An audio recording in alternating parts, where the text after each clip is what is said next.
Morning children, this is a class 5th of भारतीय public school. Children, आज हम revision assignment 3 और 4 करेंगे, जिसमें मैंने आपको एसएसटी के क्वेश्चन आंसर्स भेजे। What are the different types of farming? The different types of farming are commercial farming and subsistence farming.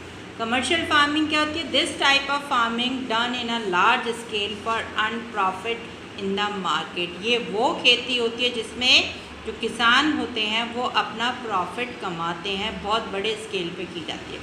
Substance farming, the small farmer grow crop for his own use. जो छोटे किसान होते हैं वो अपने use के लिए जो खेती करते हैं उसको हम सब्सटेंस फार्मिंग कहते हैं। What is mean by seasonal migration?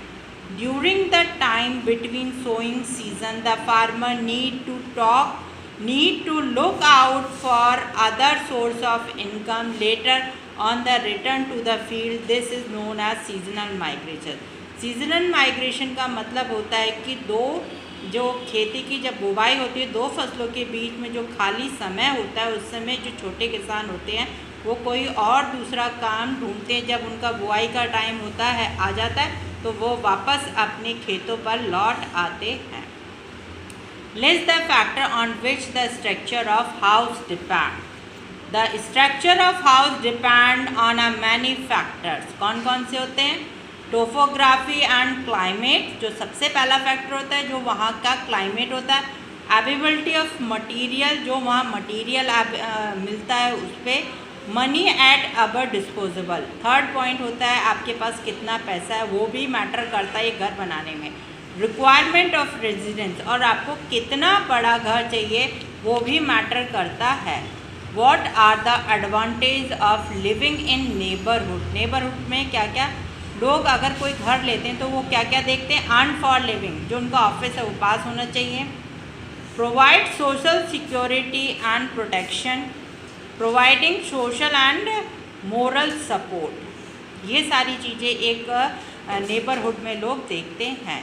Why are house built on a still in an area with a heavy rainfall? Places that receive heavy rainfall build their houses on a still, मतलब wooden pillars, so that they keep them safe from water and snakes and wild animals.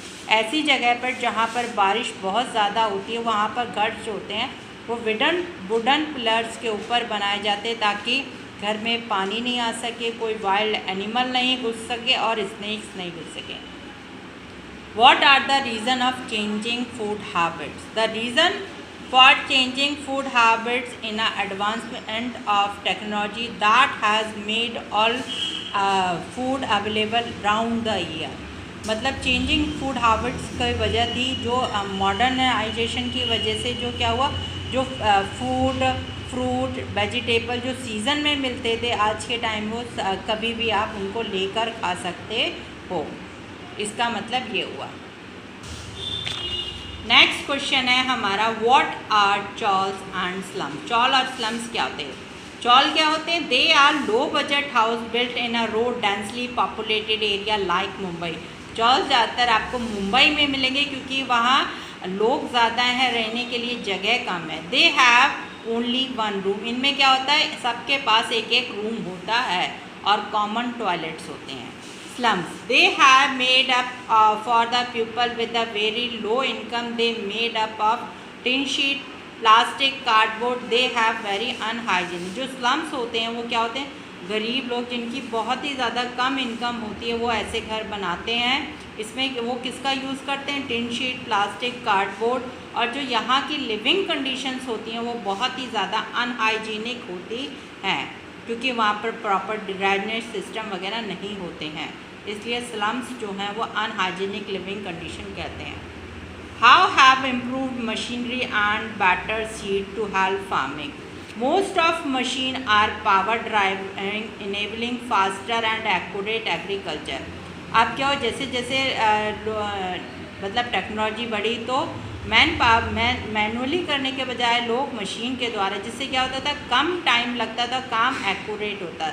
The use of better seed, अब seeds भी क्या हो गई थी, better quality आने लगी थी, जिसकी वजह से क्या हो गया कि जो फार्मर्स थे उनको प्रॉफिट कंफर्म मिलता था, मतलब उनको प्रॉफिट होगा ही होगा। Where do honey bee lives, how is work divided in among them. Honey bee live कहाँ रहती हैं और उनका काम मतलब किस तरह डिवाइड होता है। Honey bee live in a colony, जो हनी बी होती हैं वो कॉलोनीज़ में रहती हैं। Their work is divided amongst bees in such way. कौन कौन से होते हैं? Queen bee lay eggs, male bee help in reproduction bee, worker bee. Worker bee जो होते हैं वो सबसे ज़्यादा काम करते हैं collecting nectar, finding and looking babies, producing bags and guarding the beehive. तो जो वर्कर बी होते हैं वो बहुत ज़्यादा मतलब काम करते हैं। what can the government do the help of small scale farmer। Government ने जो स्मॉल स्केल फार्मर थे उनके लिए क्या किया था? Making land available to the farmer. ऐसे जो गरीब किसान थे उनके लिए ज़मीन प्रोवाइड की। Providing loan at the low rate, जो लोन मिलता था उसका जो इंटरेस्ट होता था वो कम देना पड़ता था। Selling a good price in the market, जो उनकी खेती होती थी वो अच्छे पैसे मिलते थे। Providing good seed and fertiliser, और उनको अच्छे से बीज और फर्टिलाइज़र प्रोवाइड किए जाते थे। नेक्स्ट क्वेश्चन है who are a Bishnois. Bishnois कौन होते हैं? Bishnoi is a religion group founder in the western Thar desert in northern India. Bishnoi एक रिलीजियस ग्रुप है जो कहाँ मिलता है? Western Thar desert and northern India में। Who are Adivasis. आदिवासीज कौन होते हैं? India is the one of the 10 most forest richest country, जो वर्ल्ड के 10वें नंबर पर भारत आता है। Beside plant and animal, forest are the home of several tribes. मतलब एनिमल और जो प्लांट्स होते हैं उनके घर के अलावा आदिवासियों का भी घर होता था। They are known as Adivasis, इनको हम आदिवासीज कहते हैं। They can find in the Madhya Pradesh, Chhattisgarh and Orissa. ये कहाँ पर पाए जाते हैं? ये है छत्तीसगढ़, मध्य प्रदेश और उड़ीसा में पाए जाते हैं। ये थे हमारे रिवीजन असाइनमेंट 3 और 4।